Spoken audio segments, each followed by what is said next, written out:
അസ്സലാമു അലൈക്കും വറഹ്മത്തുള്ളാഹി വബറകാതുഹു. പ്രിയമുള്ളവരെ, പലരും ആഗ്രഹിക്കുന്ന ഒരു വീഡിയോയുമായിട്ടാണ് ഇന്ന് നിങ്ങളുടെ മുമ്പിൽ ഞാൻ വരുന്നത്.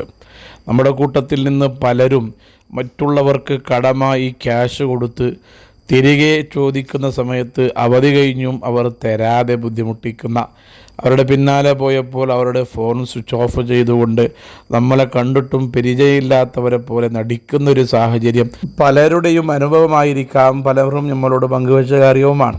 അതുപോലെ കച്ചവടം ചെയ്യുന്നതിൻ്റെ പേരിൽ പണം വാങ്ങി കച്ചവടം ചെയ്തോ ചെയ്യാതെയോ അത് നഷ്ടപ്പെട്ടു പോയിട്ടുണ്ട് എന്ന പച്ചക്കള്ളം പറഞ്ഞുകൊണ്ടോ അല്ലെങ്കിൽ കൊടുത്ത ക്യാഷ് തിരിച്ചു ചോദിക്കുമ്പോൾ പല കാരണങ്ങളും പറഞ്ഞ് ഒഴിഞ്ഞു മാറിയ അനുഭവങ്ങൾ പലർക്കും ഉണ്ടാകാം. ചുരുക്കത്തിൽ പറയുകയാണെങ്കിൽ നമ്മുടെ ക്യാഷോ സ്വർണമോ ഭൂമിയോ മറ്റുള്ളവരുടെ കൈവശം പെട്ട് കുടുങ്ങിയിട്ടുണ്ടെങ്കിൽ അത് തിരികെ കിട്ടാനുള്ള അമലാണ്, ദിക്റാണ് നാം ഇന്ന് ചർച്ച ചെയ്യുന്നത്.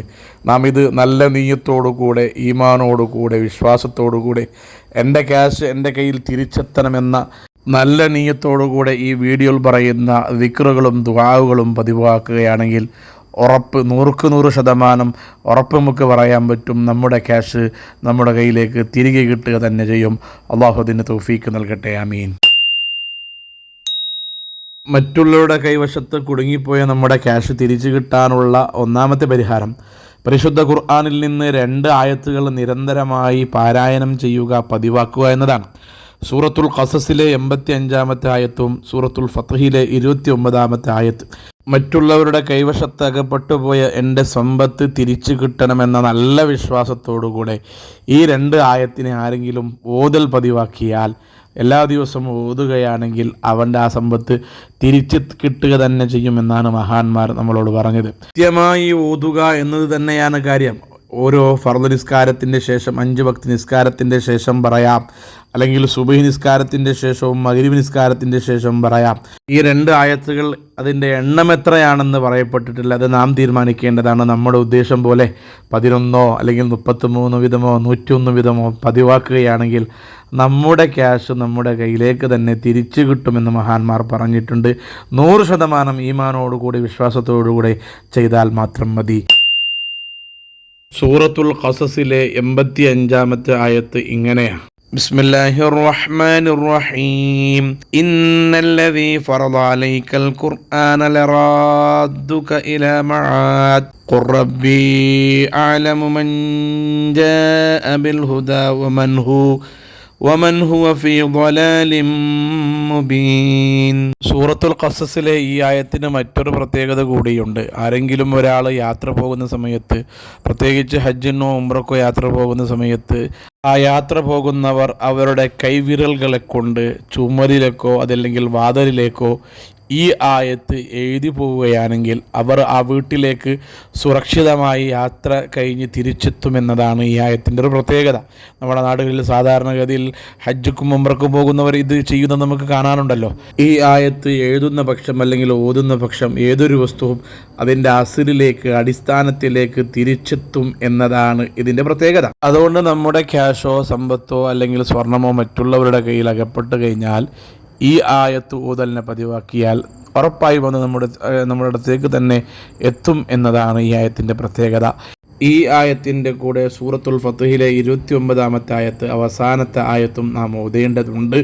ആ ആയത്ത് ഇങ്ങനെയാണ്: ബിസ്മില്ലാഹിർ റഹ്മാനിർ റഹീം മുഹമ്മദുർ റസൂലുള്ളാഹ് വല്ലദീന മഅഹു അശിദ്ദാഉ അലൽ കുഫാരി റഹമാഉ ബൈനഹും തറാഹും റുക്അൻ സുജദൻ യബ്തഗൂന ഫദ്ലൻ മിനല്ലാഹി വറിദ്വാനാ സീമാഹും ഫീ വുജൂഹിഹിം മിൻ അഥരി സുജൂദ് ദാലിക മസലുഹും ഫിത് തൗറാത്ത് ومثلهم في الإنجيل كزرع أخرج شطأه فآزره فاستغلظ فاستوى على سوقه يعجب الزراء ليغيظ بهم الكفار وعد الله الذين آمنوا وعملوا الصالحات منهم مغفرة وأجرا عظيما.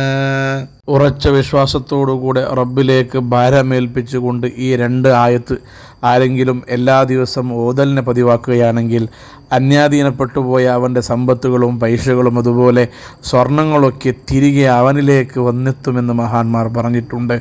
കടം വാങ്ങിപ്പോയ വ്യക്തിക്ക് തിരിച്ചു തരാനുള്ള ആഗ്രഹമുണ്ട്, പക്ഷേ കയ്യിൽ ഒന്നുമില്ല, സാമ്പത്തികമായി വളരെ പിന്നോക്കുള്ള അവസ്ഥയാണെങ്കിൽ ഈ രണ്ടായത്ത് നാം ഓതുന്നത് പതിവാക്കുകയാണെങ്കിൽ കടം വാങ്ങിപ്പോയ വ്യക്തിക്ക് അള്ളാഹു സാമ്പത്തിക സ്രോതസ് ഉണ്ടാക്കി കൊടുക്കുകയും നമ്മുടെ കടങ്ങൾ വീട്ടാനും അതുപോലെ ക്യാഷുകൾ തിരിച്ചു തരാനുള്ള വ്യവസ്ഥിതി അള്ളാഹു ഉണ്ടാക്കുമെന്ന് മഹാന്മാർ പഠിപ്പിച്ചിട്ടുണ്ട്.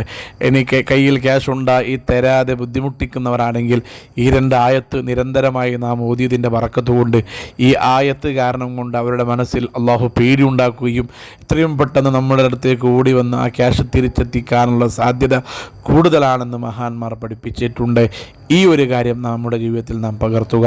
ഇനി മൂന്നാമത്തൊരു കാര്യം പറയുകയാണെങ്കിൽ അള്ളാഹുവിൻ്റെ പരിശുദ്ധമായ അസ്മാഉൽ ഹുസ്നയിൽപ്പെട്ട വാരിഫ് എന്ന ഇസ്മ നാം നിരന്തരമായി ഓതുകയാണെങ്കിൽ, പ്രത്യേകിച്ച് യാ വാരിഫു യാ അള്ളാഹ് എന്ന് 100 പ്രാവശ്യം സൂര്യ ഉദിക്കുന്ന സമയത്ത് ഓതി ദ്വാ ചെയ്യുകയാണെങ്കിൽ വാരിഫായ അള്ളാഹു അനന്തരം നൽകുന്നവനെ എന്ന അർത്ഥം പുഷ്പിക്കുന്ന ഈ ഇസ്മിൻ്റെ ബറക്കത്തുകൊണ്ട് അള്ളാഹു നമ്മുടെ സമ്പത്തുകളും ക്യാഷുകളും തിരിച്ച് എത്തിച്ചു തരുമെന്നതാണ് ഈ ഒരു ഇസ്മിൻ്റെ പ്രത്യേകത. ഇതിനെയും നാം ഉപയോഗപ്പെടുത്താവുന്നതാണ്. റബ്ബുൽ ഇസ്സത്തായ അള്ളാഹു നമ്മുടെ ക്യാഷുകൾ, മറ്റുള്ളവരുടെ കൈവശത്തിലുള്ള നമ്മുടെ എല്ലാ സമ്പത്തുകളും അള്ളാഹു ഈ അസ്മാഉകളുടെ ബറക്കത്തുകൊണ്ട്, ഈ ആയാത്തുകളുടെ ബറക്കത്തുകൊണ്ട് അള്ളാഹു തിരിച്ചേൽപ്പിക്കട്ടെ. ആമീൻ. അസ്സലാമു അലൈക്കും വറഹ്മത്തുള്ളാഹി.